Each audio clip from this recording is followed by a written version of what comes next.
Hi there, I'm Zach Kircher, and you're watching Kircher Talks Entertainment. I hope you all had a safe and Merry Christmas, as well as a Happy New Year. If you celebrate Hanukkah, Kwanzaa, Boxing Day, or some other winter holiday, I wish you the best as well. As for me, I had planned on releasing a video in time for Christmas, but preparing for and participating in all of the holiday festivities frankly took out all of the energy I would have needed to put that video together on time for you. Amidst all of the time spent with family and friends though, I did have some opportunities here and there to watch new movies in the theater. I was interested in talking about all of them in individual videos, but in the immortal words of Willy Wonka, strike that.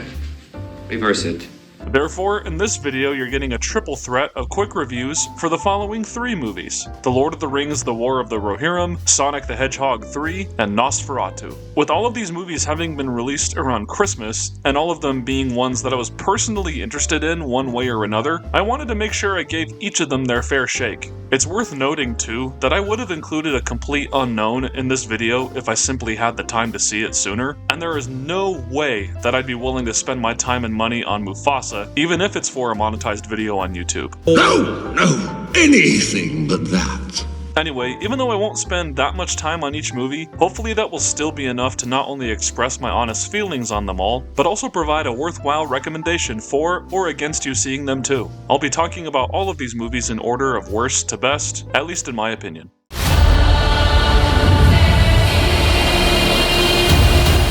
Now, understand that me stating that this movie is the weakest of those I'm discussing in the video does not necessarily mean that I disliked it. There are far worse ways that someone could spend one's time watching animated movies, and I could honestly say that my buddy Jared and I, who are both fans of Tolkien's world to one degree or another, had a good enough time with it. If anything, you should criticize Hollywood themselves regarding this movie, considering the circumstances by which it was even made to begin with. Warner Brothers reportedly put this film on the fast track for production because they were scared of losing film adaptation rights to Tolkien's work. Hollywood does not know when to let their franchises rest, and I'd like to think that I'm not alone in wishing that greedy executives would just stay away from Middle-earth. I'm okay with the cool video game every now and then, but I think I speak for most fans when I say that Peter Jackson's original trilogy was enough. Circumstances notwithstanding, for them to produce an anime film set in this universe, that certainly piqued my interest. The topic of accuracy to Tolkien's work has been a subject of controversy ever since Peter Jackson's movies came out in the early 2000s. It's hard to deny, though, that in order to make a film adaptation of something as massive as The Lord of the Rings, certain choices have to be made as to what to include, what to exclude, or what to change for the sake of the film medium. It's just inevitable that something like that would happen when adapting any book,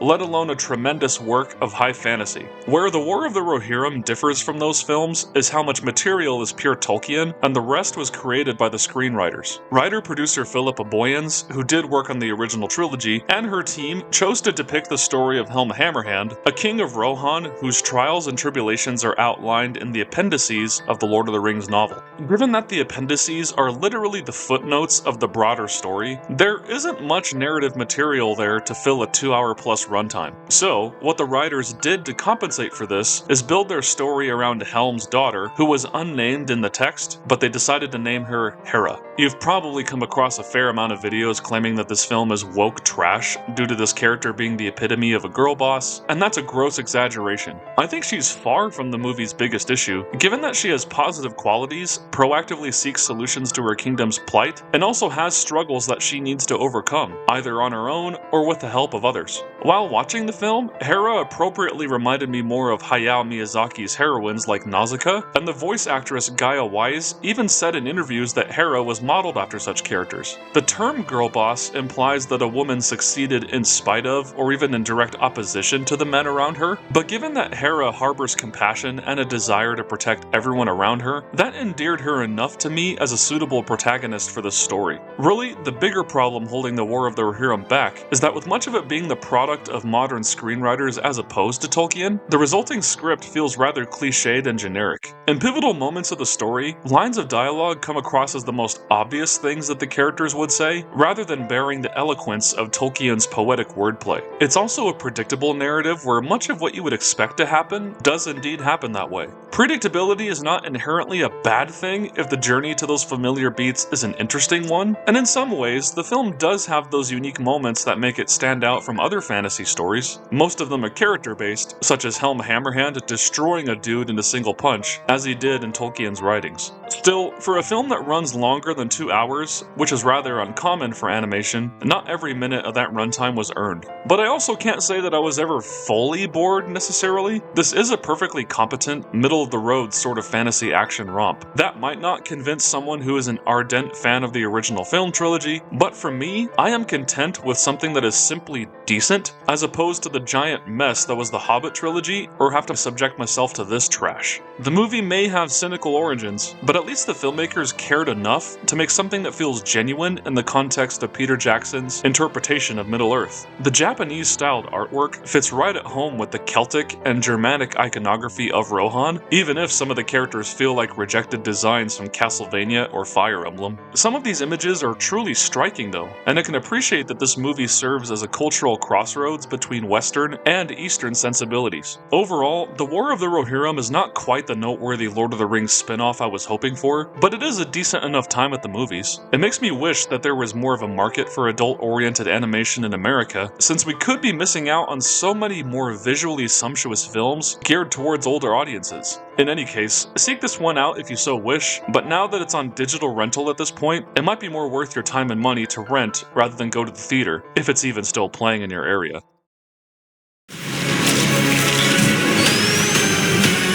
I don't really have a lot to say about Sonic the Hedgehog 3, because it pretty much speaks for itself. Anyone who is already interested in this movie probably has already seen it, and more than likely enjoyed it. But that should speak to how much the filmmakers have truly come to understand their audience. Unlike so many other people that have adapted video games to movies in the past, the folks behind these Sonic movies have progressively come to realize what their audiences want. The first movie felt more like a generic family road trip comedy with Sonic and Dr. Robotnik thrown in there. The second installment was better, but still featured some of the same issues like a protracted side plot involving a wedding in Hawaii. And now with this third movie, the production team finally understood the assignment. That's not to say that this is a great movie or anything, since in a lot of ways, like the previous two films, this is a kids movie that has a specific appeal for kids. That is to say that I think the primary audience of people between the ages of say 8 to 14 years old will go absolutely bananas if their parents take them to see it, and 10 years from now, those same kids will be gassing it up on YouTube like how many millennials consider the SpongeBob movie to be a comedic masterpiece. Which it is, by the way. But I will say that out of the 3 movies, this definitely is the most enjoyable one. It's easily the funniest, with Jim Carrey being the most gleefully unhinged he has been in a movie since the mid-90s. If you're a fan of the kind of balls-to-the-wall lunacy that he brought to movies like The Mask, you'll feel right at home here. This man is as much of a living cartoon as the CGI creatures surrounding him, and there were many times that I was busting my gut from the lines spewing from his mouth. No matter what Jim Carrey may have said about him taking the role simply for the money, he certainly didn't show that on screen. He clocked in for work and gave it his all, giving his funniest performance as Dr. Robotnik yet, that is to say, performances, since his dual role as the Robotnik we've come to know, as well as the character's elderly grandfather, allowed him to simply have fun with himself. For me and my friends, who all range from their early 20s to early 30s, we more than had a great time with that. Admittedly, Jim Carrey is the main thing that keeps me coming back to these movies though. Being someone who grew up playing the Mario games, with my only gameplay exposure to Sonic being through Super Smash Bros., I just don't get the same satisfaction out of seeing these characters on screen as many other folks do. The same can also be said for me thinking that the character arcs for Sonic and Shadow were serviceable, but nothing really groundbreaking whatsoever. I mean, the conflict between them is essentially an extended Dragon Ball Z fight. Again though, I can't say that it's a bad thing that this is the case, since the filmmakers very clearly knew what they were doing. There are serious moments in the movie, but it's not a movie that takes itself seriously. And even if I wasn't deeply moved or compelled by the journeys that our heroes take, I can appreciate that the people who made this movie seem to actually care about the characters. We gamers have gotten used to video game adaptations being made in contempt of, as opposed to earnest for their source material, so seeing something like this that serves as a celebration of Sonic Adventure 2 is refreshing. The voice actors did well to embody their characters too, such as Keanu Reeves doing exactly what he was hired to do, for better or worse, and I will forever thank the writers for making Idris Elba say this. Are you Detective Pikachu? He does look like a Pokemon! Pika Pika! Truly, Sonic 3 is a case of the filmmakers knowing exactly what they made, and that fact is to the film's credit. It's exciting, amusing, and flashy without ever being too overstimulating. At least I thought so. In the end, I just had fun with my boys. What can I say? And I would suspect that anyone else who just wants to have some harmless, ridiculous fun would as well.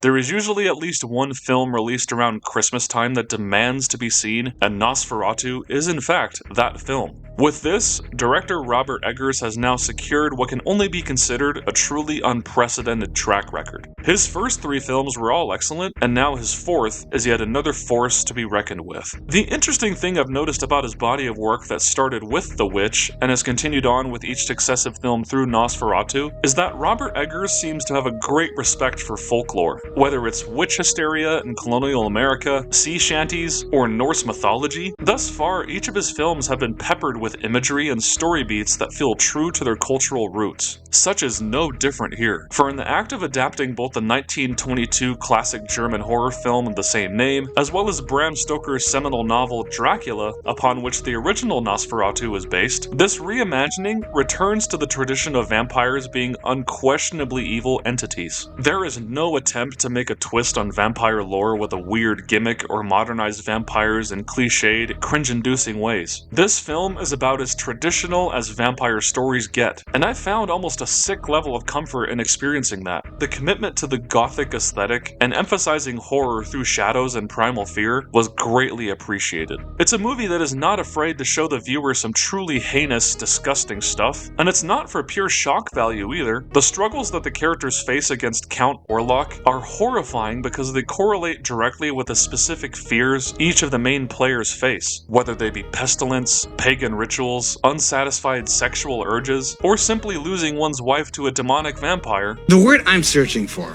I can't say, because there's preschool toys present. The horrific imagery in this story doesn't just serve the purpose of stimulating the senses, it informs the characters' journeys in ways that feel true to why folklore exists in the first place. Folklore has always been a means for people to filter their cultural anxieties and shared experiences through the lens of fantastical stories, and Nosferatu very much feels informed by elements of British, Romani, and Germanic cultures. That is to say that the horrors of this story are amplified by how each aspect of 1830s Europe rings true. It helps that this film is just baked in a more palpable atmosphere than the majority of movies released in 2024. Just like with The Witch and The Northman, the color grading is a few shades away from being a straight-up black and white film, but for the intent of emphasizing the dread that looms in the oppressive winter landscape and the dark, moonlit sky. In the act of desaturating all of these colors, the light and the absence of it matters all the more. For a movie all about the impending doom onset by a monster who thrives in the darkness, this makes the scenes set in the dark evocative of a child's nightmares, whereas the daytime scenes are almost like a river in a desert, even though the daytime brings less respite for the characters and audience as the film draws on. Singular images from this movie are going to stick with me for years to come, due to their artistry accomplished with massive technical skill, as well as the haunting significance that these images carry. I really cannot stress enough that Nosferatu penetrated my psyche more than most horror films ever have. It's one of the few times in my life where I feel like a movie has captured what a nightmare looks and feels like. I don't know whether I can fully describe what that means after just one viewing, but it's the strongest impression that the movie left on me. Perhaps the biggest reason for that, aside from the striking visuals, is how the entire cast was at the top of their game here. It would be one thing if the visuals were doing much of the heavy lifting, but I would argue that the performers are of equal or even greater impact here.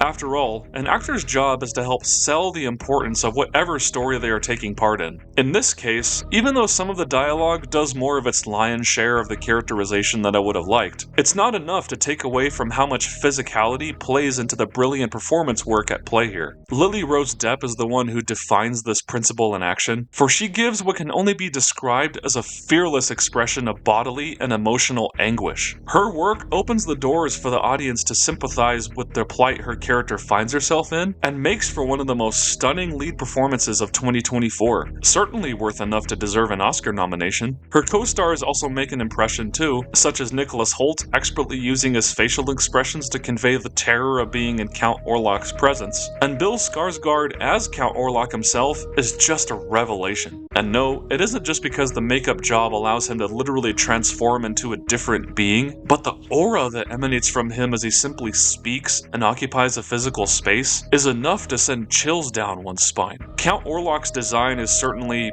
a choice, which I won't spoil for you, but I appreciate that they didn't just try to make him like Max Shrek again. Nosferatu!